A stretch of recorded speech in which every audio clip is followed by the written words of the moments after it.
Hi friends, स्वागत है आपका हमारे यूट्यूब चैनल में। आज की इस वीडियो में हम लोग रेलवे एनटीपीसी के कुछ इंपॉर्टेंट प्रश्नों को सॉल्व करेंगे, जो कि सभी प्रश्न एनटीपीसी परीक्षा में पूछे गए हैं। आप देख सकते हैं, अगर इन सभी प्रश्नों के क्वेश्चन को आप अपने मन से सॉल्व करना चाहते हैं खुद से ही, आपको ये सभी क्वेश्चन हमारे टेलीग्राम चैनल पे मिल जाएंगे। आप वहां पे जाके डिस्क्रिप्शन में लिंक दे दिया गया है, आप वहां पे जाके इस क्वेश्चन को अपने आप से भी सॉल्व कर सकते हैं। तो हमारा पहला क्वेश्चन कह रहा है कि ए का मान ज्ञात कीजिए। जैसे कि 7/a-2 बराबर 5/a+4 दिया हुआ है। अब यहाँ पे ए का मान पूछ रहा है, तो यहाँ पे आप करा सकते हैं तिर्यक गुणा। इन दोनों का आपस में तिर्यक गुणा करा दीजिए। इसका गुणा 7 में हो जाएगा और a-2 का गुणा 5 में हो जाएगा। तो जैसे ये बनेगा 7, ये a+4 का गुणा यहाँ पे 7 के पास होगा, तो ये a+4 यहाँ पे आ जाएगा। बराबर का चिन्ह बीच में, तो बराबर लगा देंगे। तो यहाँ पे 5 है, 5 लिख के a-2 यहाँ पे लिख देंगे। अब ये इसका तिर्यक गुणा हो गया है। अब 7 का अंदर गुणा करा लेते हैं कोष्टक के अंदर, तो ये होगा 7a + 7 चौक 28 बराबर 5a-5×2 = 10। 5a को बराबर के उधर पक्षांतर करेंगे तो ये माइनस में जाएगा, तो ये 5a बराबर हो जाएगा। और 28 यहाँ पे प्लस में है, बराबर के इधर में आएगा तो ये माइनस में होगा। तो ये -10 पहले से है, प्लस 28 भी ये माइनस में आएगा, तो -28 यहाँ पे हो जाएगा। अब यहाँ पे घटा लेंगे तो यहाँ पे 2a बचेगा और बराबर इसको जोड़ेंगे तो ये होगा 38 या -38 होगा, सॉरी। और 2 से इसको काटेंगे तो a बराबर हो जाएगा -19। ये 19 बार में कटेगा 2 से, तो a बराबर -19।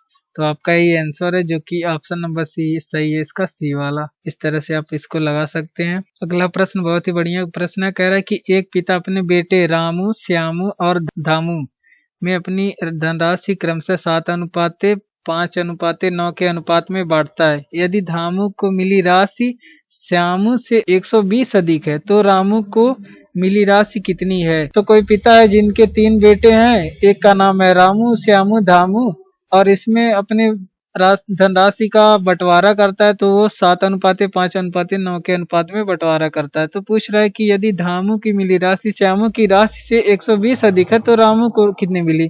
तो यहाँ पे देखिए 3 लोग हैं, 3 लोगों की बात हो रही है। एक तो है रामू, एक है श्यामू और तीसरे हैं धामू। तीनों में अनुपात क्रम से दिया है 7:5:9 का। तो मान लेते हैं रामू को 7x मिला धनराशि और श्यामू को 5x धनराशि मिला और धामू को मिला 9x। अब यहाँ पे आगे वाली लाइन में कह रहा है कि धामू की मिली राशि श्यामू से 120 अधिक है, यानी कि श्यामू वाली राशि से जो धामू की राशि है वो 120 अधिक है। यानी कि आप 9x - 5x करेंगे तो आपको 120 मिलेगा। अब यहाँ पे घटा लीजिए, यहाँ से x का वैल्यू निकाल लीजिए और उसी x का वैल्यू रामू के धनराशि में रख के आप रामू का धनराशि का पता लगा सकते हैं। तो यहाँ पे देखिए 5x 9x में से 5x जाएगा, 4x बचेगा बराबर 120। 4 से 120 को काटेंगे तो यहाँ पे x बराबर 30 हो जाएगा। अब x का वैल्यू आप 7x में रख दीजिए, तो ये 7 × 30 होगा और 7 × 21, तो यहाँ पे रामू की राशि हो जाएगी 210। तो ऑप्शन नंबर इसका सही हो जाएगा डी वाला। तीसरा नंबर प्रश्न भी अच्छा प्रश्न है। इस तरह के क्वेश्चन परीक्षा में बहुत ही पूछे जाते हैं। तो कह रहा है कि रेखा 25 मिनट में 15 पन्ने पढ़ती है, 45 मिनट में वो कितने पन्ने पढ़ेगी? तो बहुत ही इजी क्वेश्चन है। कह रहा है कि 25 मिनट में पढ़ती है कितना? 15 पन्ना। 25 मिनट में वो पढ़ती है 15 पन्ना। तो यहाँ पे देखिए आप खुद बता सकते हैं 1 मिनट में कितना पन्ना वो पढ़ेगी। तो 1 मिनट में पढ़ेगी वो 15/25 पन्ना। अब यहाँ पे 45 पन्ने की बात जैसे कि कर रहा है, तो यहाँ पे 1 मिनट में पढ़ रही 15/45 पन्ना, तो 45 मिनट में कितना करेगी? तो इसी में आप 45 का गुणा करा देंगे, तो 45 मिनट में पढ़ेगी 15/25 × 45 पन्ना। तो इतना पन्ना वो पढ़ेगी। तो इसको आप सॉल्व कर सकते हैं। 5 से कैंसिल करिए, 5 से ये कटेगा 5 बार में, 5 × 5 = 25 और 5 × 9 = 45 होता है। 5 से इसको काटिए 3 बार में। अब यहाँ पे देखिए हो गया 3 × 9, 3 × 9 करेंगे तो ये 45 मिनट में पड़ेगी 27 पन्ने। तो ऑप्शन नंबर यहाँ पे आपका आ चुका है डी वाला। अब देखिए एक बार फिर से देखिए इसमें क्या किया गया। 25 मिनट में पढ़ रही थी वो 15 पन्ने, तो 1 मिनट में पढ़ेगी कितना? इससे इसमें भाग करेंगे 15 में, तो 15/25 पन्ना पढ़ेगी 1 मिनट में। तो यहाँ पे लेकिन पूछा 45 मिनट में कितना पढ़ेगी। 1 मिनट का वैल्यू तो हम लोग पता कर लिए, अब 45 मिनट में पूछ रहे कितना पन्ना पड़ेगी, तो इसमें 25 का मल्टीप्लाई कर देंगे, क्योंकि ये 1 मिनट में पढ़े गए पन्नों की संख्या है, तो यहाँ पे 45 मिनट में पढ़े गए पन्नों की संख्या हमको निकालना है, तो इसमें गुणा कर देंगे। तो ये 5 से कटेगा 5 बार में, 5 से 9 बार में, 5 से 15 को काटेंगे तो ये 3 बार में कटेगा, 3 गुणे 9 करेंगे तो ये 27 इसका आंसर हो जाएगा, जो कि ऑप्शन नंबर डी वाला सही है।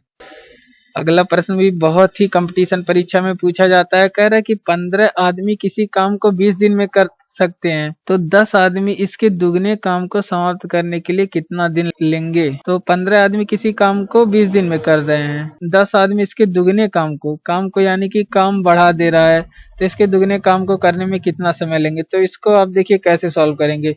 इसके लिए आपको एक फार्मूले की जरूरत होगी, M1 D1 बटे W1, W यहाँ पे कार्य है, और M2 D2 बटे W2 ये दूसरे केस में कार्य है। इसी फार्मूले का यूज करके हम लोग इस क्वेश्चन को लगाएंगे। तो कह रहा है कि 15 आदमी, यहाँ पे देखिए पहला केस है 15 आदमी काम कर रहे हैं, 20 दिन काम कर रहे हैं और एक काम कर रहे हैं। फिर अगले केस में कह रहा है कि 10 आदमी काम करेंगे और इसके दुगने काम को करेंगे और काम को करने में कितना दिन लेंगे। यहाँ पे D2 यहाँ पे दिन है दूसरे केस में, और D1 पहले केस में दिन है। तो पहले केस में आदमी काम कर रहे हैं 15 और गुणे कितने दिन का समय ले रहे हैं 20 दिन का, और काम कितना हो रहा है, एक काम हो रहा है यहाँ पे। और फिर M2 यहाँ पे कह रहा है दूसरे केस में 10 आदमी काम करेंगे और कितने दिन काम करेंगे। तो दिनों की संख्या मान लेते हैं कि ये x दिन काम करेंगे, तो यहाँ पे x रख देते हैं। और कार्य कितना कर रहे हैं, यहाँ पे दुगना काम कर रहे हैं, यानी कि यहाँ पे एक काम किए यहाँ पे 2 काम करेंगे। अब इसी को आपको सॉल्व कर लेना है। यहाँ से 2 से काटेंगे, इसको 5 बार में कटेगा। 5 से 15 को काटेंगे 3 बार में कटेगा। 3 का गुणा 20 में करा देंगे, यहाँ पे x की वैल्यू निकल के आ जाएगी। यहाँ पे देखिए 3 गुणे 20 करेंगे तो यहाँ पे x बराबर 60 हो जाएगा। तो ऑप्शन नंबर सही हो जाएगा आपका डी वाला, यानी कि इस काम को करने में 60 दिन का समय लगेगा। अगला प्रश्न भी बहुत बढ़िया क्वेश्चन है। कह रहा है कि यदि क्रय मूल्य विक्रय मूल्य का 35% है तो लाभ प्रतिशत कितना होगा। तो क्रय मूल्य विक्रय मूल्य का 35% है, लेकिन यहाँ पे आपको विक्रय मूल्य पता नहीं है। विक्रय मूल्य आप कहाँ से लाएंगे। विक्रय मूल्य मान लीजिए कि ये 100 है। विक्रय मूल्य जब हमने 100 मान लिया तो कह रहा है कि क्रय मूल्य विक्रय मूल्य का 35% है। क्रय मूल्य आप निकाल लीजिए, यहाँ पे क्रय मूल्य ये विक्रय मूल्य का 35% है, यानी कि 100 का ये 35% है। तो 100 का 35% 35 ही होगा, यानी कि इसका क्रय मूल्य हो गया 35। ठीक। अब कह रहा है कि लाभ प्रतिशत होगा। लाभ प्रतिशत आपको ज्ञात करना है। ये विक्रय मूल्य यानी कि बेचने वाला मूल्य, क्रय मूल्य यानी कि खरीदने वाला मूल्य। कोई व्यक्ति है वो 35 रुपए में खरीद कर 100 रुपए में बेच रहा है, तो लाभ कितने का हो रहा है। आप 100 में से 35 को घटा सकते हैं, तो यहाँ पे लाभ देख सकते हैं 65 रुपए का लाभ ये कमा रहा है। तो अब लाभ प्रतिशत आपको बताना है कि यहाँ पे कितने प्रतिशत का लाभ होगा। तो लाभ प्रतिशत आपको निकालने के लिए अब फार्मूला होता है लाभ बट्टे क्रय मूल्य गुणे 100 आप कर सकते हैं यहाँ पे। तो लाभ है 65 रुपए का, क्रय मूल्य है 35 रुपए, 35 में ये खरीदा था। अब गुणे 100 कर दीजिए। अब 5 से इसको काटिए, 5 7 35, 5 से ये 20 बार में कटेगा। अब 20 का गुणा 65 में करा दीजिए ऊपर, तो ये हो जाएगा। तो ये 1300/7 हो जाएगा। आप इससे 1300 को काटेंगे तो ये आ जाएगा 185.714, जो कि ऑप्शन नंबर सही है आपका 185.714। पहला वाला ऑप्शन सही है। तो आप इस तरह से इस क्वेश्चन को लगा सकते हैं। विक्रय मूल्य नहीं दिया था, हमने मान लिया है विक्रय मूल्य 100। आप x मान के भी लगा सकते हैं, 100 मान लिया। अब कह रहा है कि इसका 35% है क्या क्रय मूल्य, तो इसका 35% निकाल लिया। फिर अब लाभ जितना हुआ लाभ निकाल लिया, और लाभ प्रतिशत आपको ज्ञात करना था, तो लाभ प्रतिशत बराबर होता है लाभ बटे क्रय मूल्य गुणे 100 होता है। तो लाभ है 1300 का और क्रय मूल्य 35, लाभ है 65 का और क्रय मूल्य 35।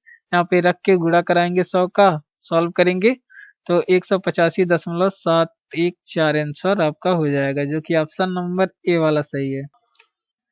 अगला प्रश्न है साधारण ब्याज से प्रश्न है। तो आप लोगों ने एक फार्मूला तो जरूर पढ़ा होगा साधारण ब्याज का। तो साधारण ब्याज के फार्मूला होता है साधारण ब्याज बराबर मूलधन गुणे दर और गुणे समय बटे 100। तो ये इसका फार्मूला होता है साधारण ब्याज का। तो क्वेश्चन हमारा कह रहा है कि एक धनराशि की साधारण ब्याज की 8% वार्षिक दर पे 5 और 6 वर्ष की परिपक्वता राशि क्रमशः 1120 और 1184 है, तो मूलधन ज्ञात कीजिए।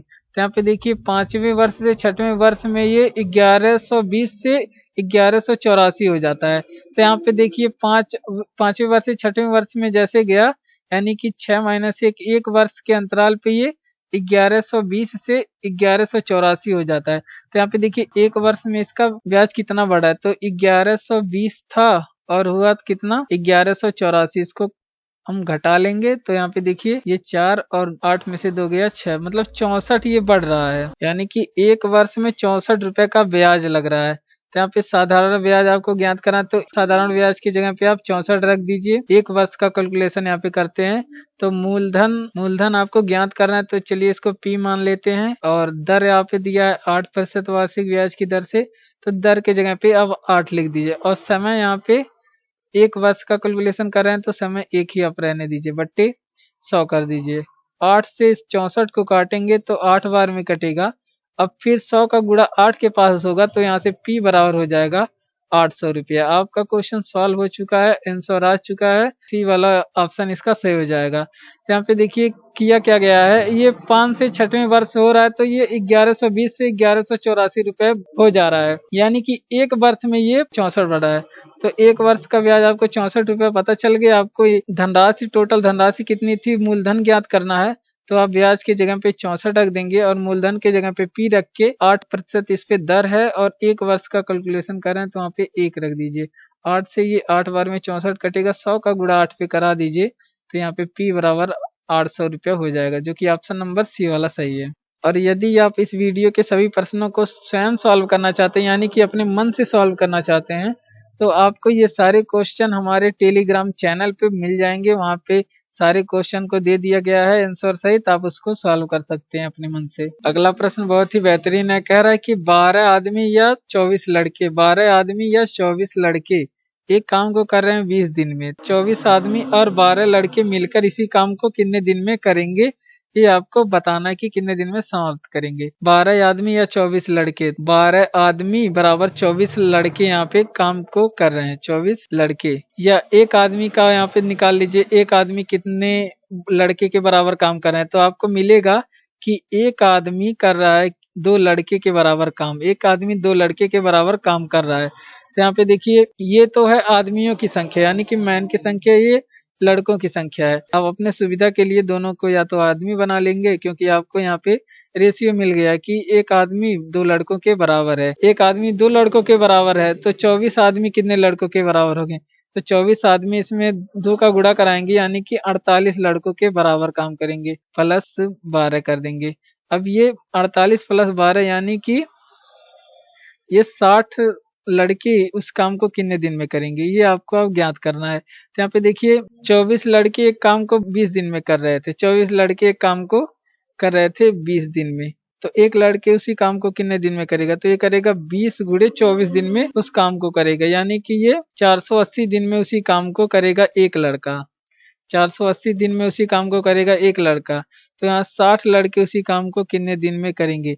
एक लड़का तो कर रहा है 480 दिन में और 60 लड़के उसी काम को कितने दिन में करेंगे, तो ये आपको निकालना है। तो चलिए यहाँ पे 60 लड़कों का निकाल लेते हैं, तो 60 480 में आपको यहाँ से 60 में भाग कर देना होगा, तो ये 6 8 48, तो 60 लड़के इसी काम को करेंगे, 60 लड़के इसी काम को 8 दिन में करेंगे, तो ऑप्शन नंबर इसका सही हो जाएगा ए वाला। एक बार फिर से देखिए इस क्वेश्चन में क्या किया गया है, 12 आदमी या 24 लड़के एक काम को 20 दिन में कर रहे हैं। 12 आदमी या कह दीजिए कि 24 लड़के ये एक काम को कर रहे हैं 20 दिन में, तो यहाँ पे देखिए 12 आदमी 24 लड़कों के बराबर काम कर रहे हैं, तो यहाँ पे एक आदमी करेगा 2 लड़कों के बराबर काम, यानी कि एक आदमी वो 2 लड़कों के बराबर है। तो यहाँ पे कह रहा है कि 24 आदमी और प्लस 12 लड़के मिलके उसी काम को कितने दिन में समाप्त करेंगे, तो काम तो यही है और 24 आदमी और 12 लड़के उस काम को करना है। तो यहाँ पे देखिए एक आदमी बराबर है 2 लड़कों के, तो 24 आदमी बराबर होंगे कितने लड़कों के, तो यहाँ पे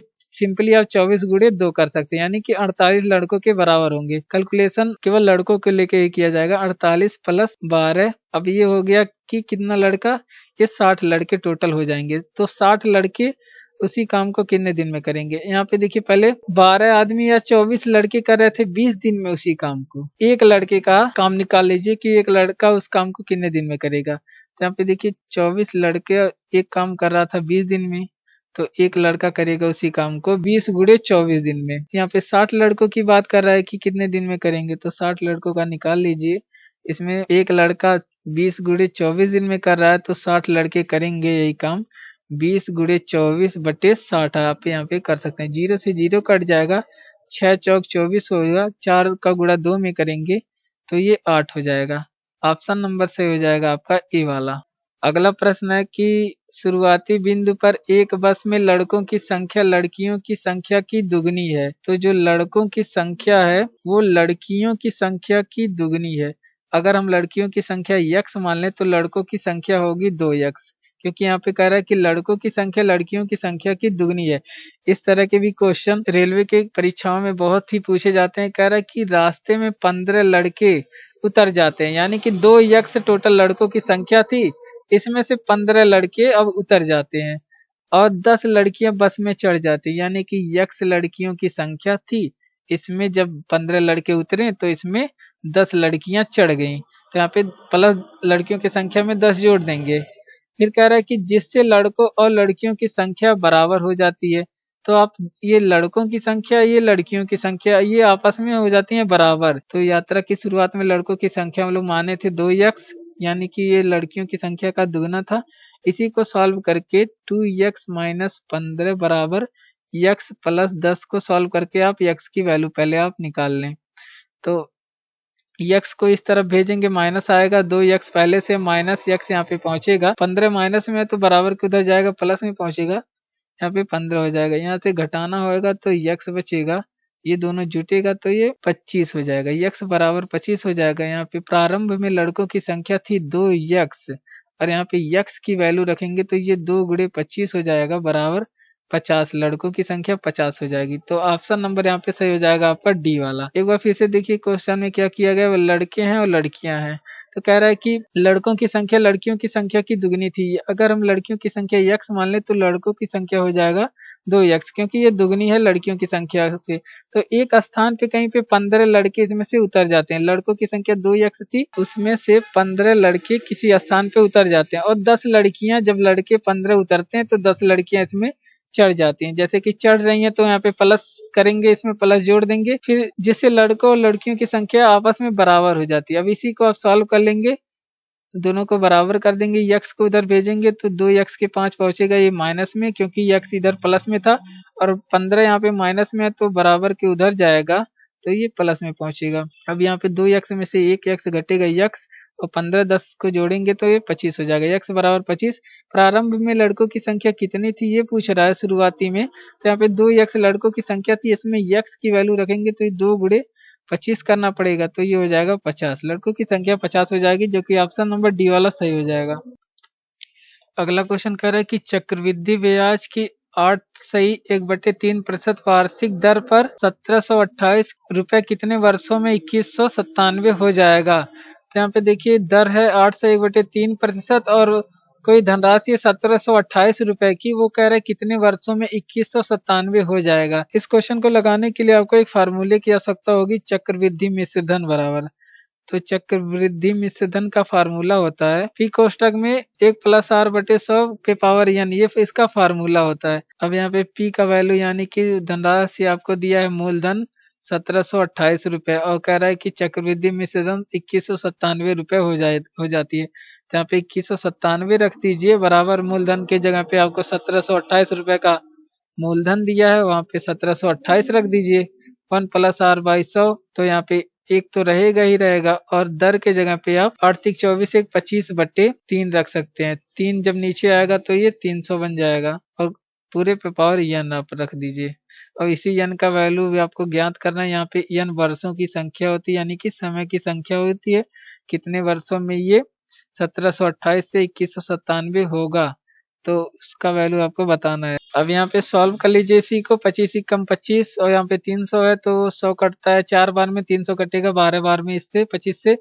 तो अब ये हो जाएगा 2197 और 1728 को आप यहाँ पे गुणे में तो इसके बटे में आप भेज सकते हैं, 1728 यहाँ पे भेज दीजिए और भी सॉल्व हो जाएगा। 12 का गुणा कराइए 1 में होगा और 1 जोड़ेंगे इसमें तो ये 13 हो जाएगा, 13/3 12 पे पावर यहाँ पे n है तो उसको n लगा देंगे। अब यहाँ पे एक चीज आपको आवश्यकता होगी, ये जो 2197 आपको दिख रहा है ये है 13 का क्यूब, और जो 1728 है वो है 12 का क्यूब। तो यहाँ पे देखिए क्यूब की भी आवश्यकता पड़ गई। यदि आप कंपटीशन परीक्षा की तैयारी कर रहे हैं तो आपको 1 से लेके 30 तक के संख्याओं का क्यूब आप याद कर लेना है।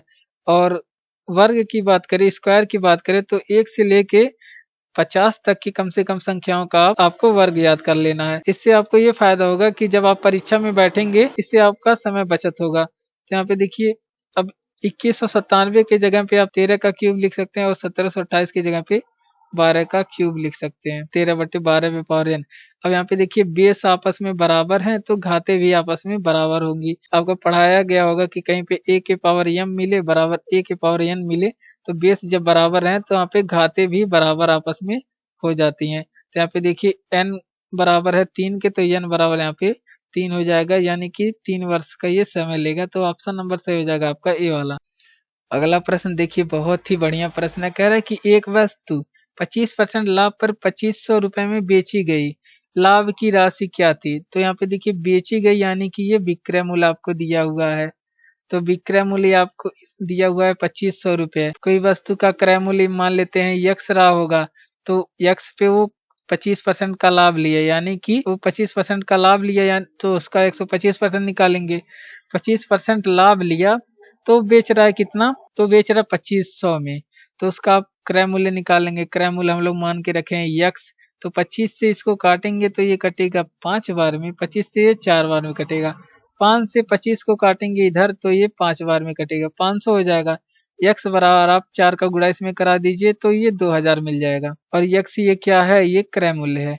तो क्रय मूल्य यानी कि 2000 में खरीद रहा था बंदा और बेच रहा था कितने में? 2500 में। और आपसे पूछ क्या रहा है? लाभ की राशि पूछ रहा है, यानी कि 2500 में से आप 2000 को घटा दीजिए, लाभ की राशि मिल जाएगी। तो ये 500 रुपए की लाभ हो जाएगा या इस पे। तो ऑप्शन नंबर आपका सही हो जाएगा डी वाला। तो धन्यवाद। आज की वीडियो में बस इतना ही। आप लोग से रिक्वेस्ट है चैनल को सब्सक्राइब करें और वीडियो को लाइक करें और ज़्यादा से ज़्यादा शेयर करें। और आप यदि इस वीडियो के सभी प्रश्न को एक बार अपने आप यानी कि खुद से प्रैक्टिस करना चाहते हैं तो टेलीग्राम चैनल पे आप हमारे जा सकते हैं, वहाँ पे आप उसका जेपीजी फाइल दे दिया गया है।